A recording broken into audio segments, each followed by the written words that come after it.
नमस्कार दोस्तों, स्वागत है आपका मेरे YouTube चैनल पर एक नए वीडियो के साथ। तो दोस्तों, आज का वीडियो रहेगा आरपीएससी फर्स्ट ग्रेड से संबंधित, यानी ये video RPSC first grade school व्याख्याता के लिए ये वीडियो है।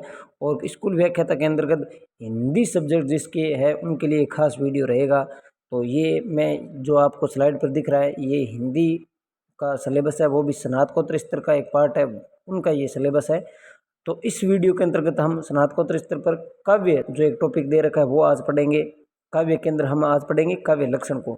और यकीन मानिए कि ये वीडियो देखने के बाद RPSC first grade, second grade और कॉलेज लेक्चर में काव्य लक्षण से संबंधित कोई क्वेश्चन आया तो इस वीडियो से बाहर नहीं आएगा, ये मेरी गारंटी है।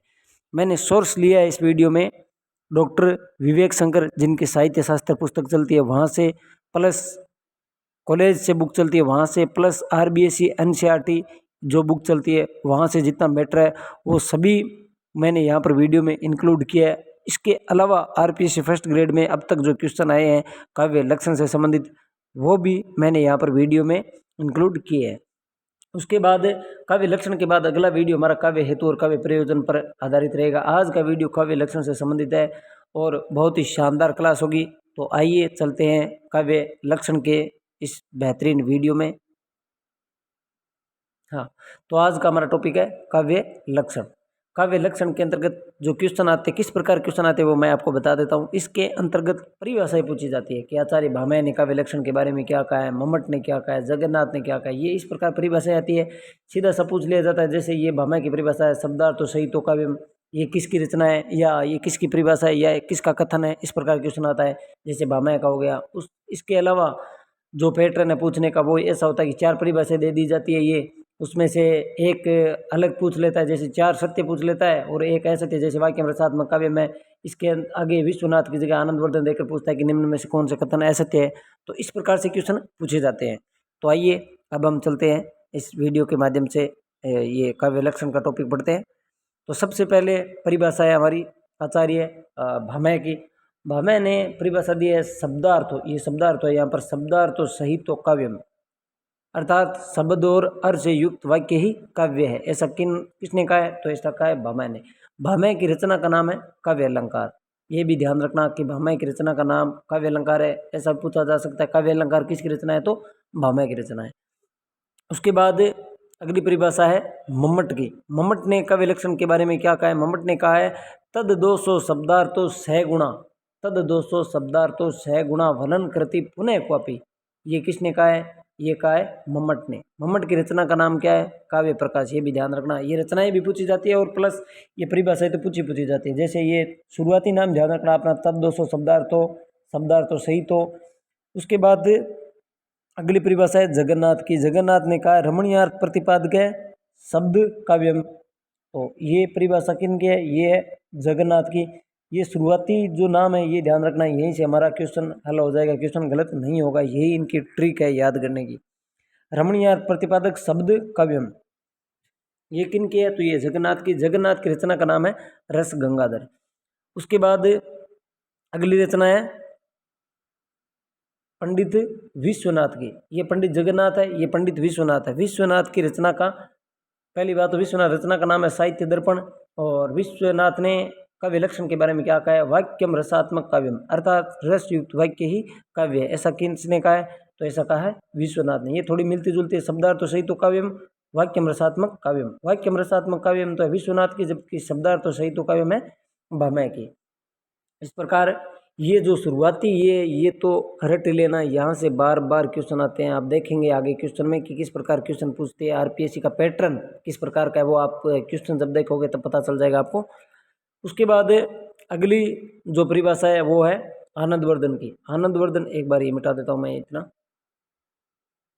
आनंदवर्धन ने काव्य लक्षण के बारे में क्या कहा है? इन्होंने कहा है काव्य सात्मा ध्वनि रीति बुद्धेर्य समामनात्व पूर्व है। ऐसा किन्होंने कहा है? ऐसा कहा है आनंदवर्धन ने। ये देख लेना है, ये भी एग्जाम में आया हुआ है। उसके बाद अग्निपुराण। अग्निपुराण में क्या कहा है काव्य लक्षण के बारे में? सक्सेपादाख्या निष्ठामृत विवेच्छिना पदावली काव्य में स्फुर्द अलंकार गुण दोष वर्जितम। ये किसमें? ये अग्निपुराण में। ये इतना है नहीं, फिर भी आप देख लेना, ये शुरुआती नाम याद रख लेना, इससे हमारा काम बन जाएगा।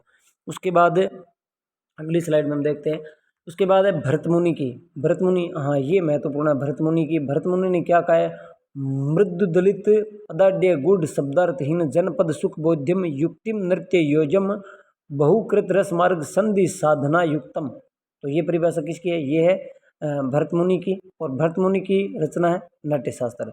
उसके बाद दंडी, दंडी की परिभाषा है, दंडी ने क्या कहा है, सहशरीर त्वदिष्ठार्थ वेच्छिनाम पदावली। ये उतनी महत्वपूर्ण नहीं है, फिर भी आप देख लेना, लेकिन ये रचना इनकी काफ़ी महत्वपूर्ण है, कई बार क्वेश्चन आ चुका है। काव्यदर्श किसकी रचना है, तो काव्यदर्श है दंडी की। उसके बाद है वामन।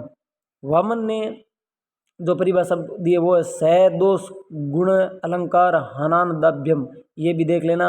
और इनकी जो ये रचना है वो याद रख लेना, काव्य अलंकार सूत्रवर्ती है। काव्य अलंकार किसकी है, काव्य अलंकार है आचार्य भामह की, जबकि काव्य अलंकार सूत्रवृत्ति किसकी है, वो है वामन की। ये कंफ्यूज कर सकता है, आप यहाँ पर देख लेना। काव्य अलंकार, काव्य अलंकार तो है भामह की, जबकि काव्य अलंकार सूत्रवृत्ति ये है वामन की, ये ध्यान रखना है आपने। उसके बाद अगला जो परिभाषा है वो है कुंतक की। कुंतक क्या कहते हैं, शब्दार्थो सहितो वक्र कवि व्याप्यारशालीनो। अब एक बात आप गौर करोगे, ऐसी परिभाषा आपने पहले भी देखी होगी, यानी शब्दार्थो सहितो वक्र कवि व्याप्यारशालीनो।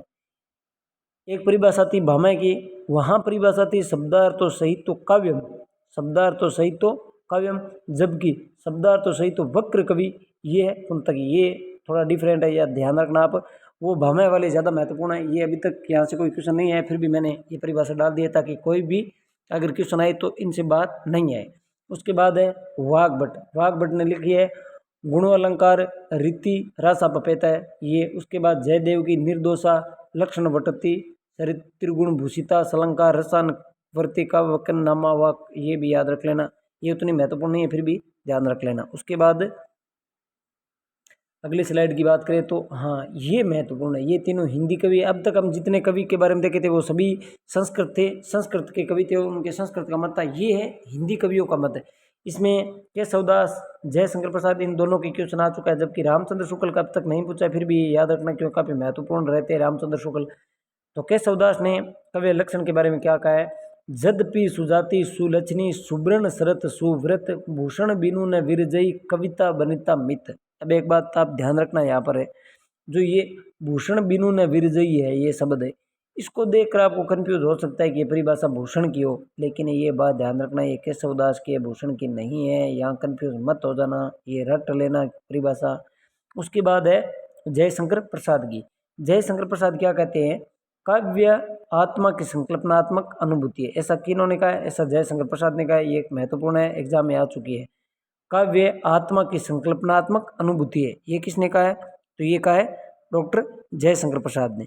उसके बाद हिंदी के कवि की लास्ट परिभाषा है वो है आचार्य रामचंद्र शुक्ल की।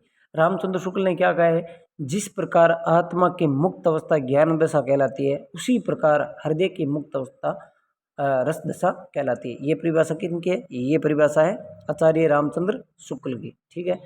उसके बाद अगली परिभाषा की अगर हम बात करें तो ये एक मैंने पीडीएफ डाली है, आप देख लेना। ये पाश्चात्य मत है, यानी पाश्चात्य जो कवि है उनका मत है, यहाँ पर ये देख लेना आप। उसके बाद केशवदास की मैंने बता दी है, तुलसीदास ये इतनी महत्वपूर्ण है, फिर भी आप एक बार नज़र में से निकाल लेना। ये पीडीएफ आपको टेलीग्राम चैनल पर मिल जाएगी, आप निष्फिक्र होकर पढ़िए, फ्री में एकदम, कोई चार्ज नहीं है आपको।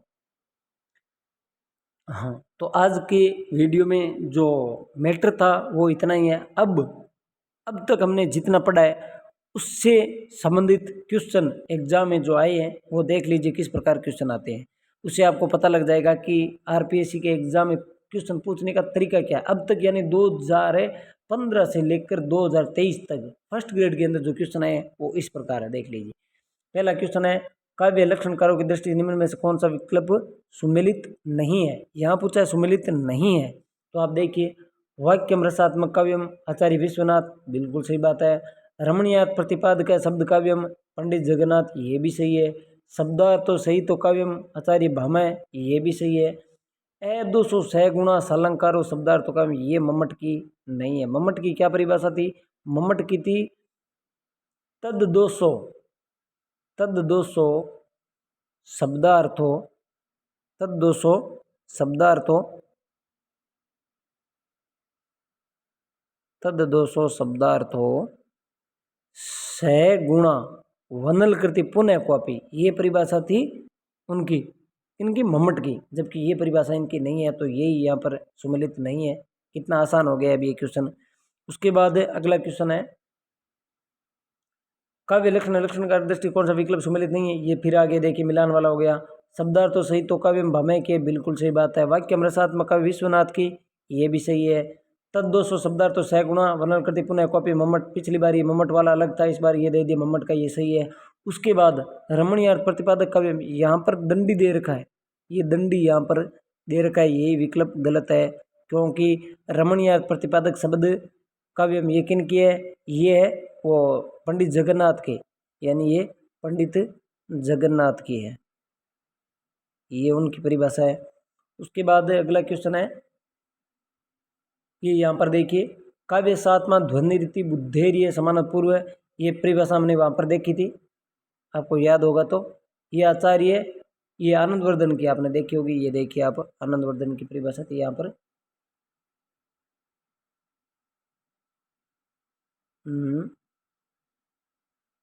ये रही काव्य सात्मा ध्वनि रीति बुद्धेर्य समना तो पूर्व, ये आनंदवर्धन की परिभाषा है जो यहाँ एग्जाम में आई हुई है, ये आप देख लीजिए।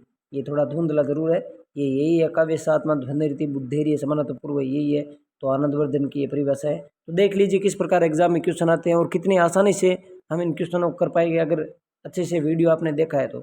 उसके बाद ये आज का लास्ट क्वेश्चन है, रमणीय प्रतिपादक शब्द काव्यम, तो ये तो आसान है, किन की रचना है, ये पंडित जगन्नाथ की। जगन्नाथ की रचना का क्या नाम है, जगन्नाथ की रचना थी रस गंगाधर, ऐसा भी पूछा जा सकता है। जैसे भामह की रचना का नाम क्या है, भामह है, तो इनकी थी काव्य अलंकार, काव्य अलंकार। उसके बाद एक दंडी थे, दंडी की क्या नाम था उसका, काव्य दर्श थी इनकी। और मम्मट की क्या नाम था, काव्य प्रकाश था मम्मट का, मम्मट की जो थी रचना वो थी काव्य प्रकाश। विश्वनाथ के साहित्य दर्पण, जगन्नाथ की रस गंगाधर, इस प्रकार से इनकी परिभाषाएं इनके साथ साथ में रचना भी हमें याद रखनी है। तो दोस्तों आज के वीडियो में इतना ही। अगला वीडियो हमारा रहेगा काव्य हेतु और काव्य प्रयोजन। ये वीडियो कैसा लगा कमेंट में कमेंट करके ज़रूर बताना, और हाँ वीडियो को लाइक करना, चैनल को सब्सक्राइब करना मत भूलना दोस्तों। और अगला वीडियो इससे भी शानदार रहेगा, यकीन मानिए इससे बाहर आपको कुछ देखने को नहीं मिलेगा। आप फर्स्ट ग्रेड के अंदर मैं जितने जितने सब वीडियो उपलब्ध करवाऊंगा आपको, जैसे काव्य हेतु, काव्य लक्षण, उसके बाद अरस्तु का अनुकरण सिद्धांत हो गया, वक्रोक्ति वो सिद्धांत हो गया, मनोविश्लेषणवाद सिद्धांत हो गया, उसके बाद शब्द शक्ति आएगी, उसके बाद काव्य गुण आएंगे, काव्य दोष आएंगे, सभी चीज़ें मैं यहीं यूट्यूब पर फ्री में उपलब्ध करवाऊँगा, किसी प्रकार का कोई चार्ज नहीं लगेगा आपको।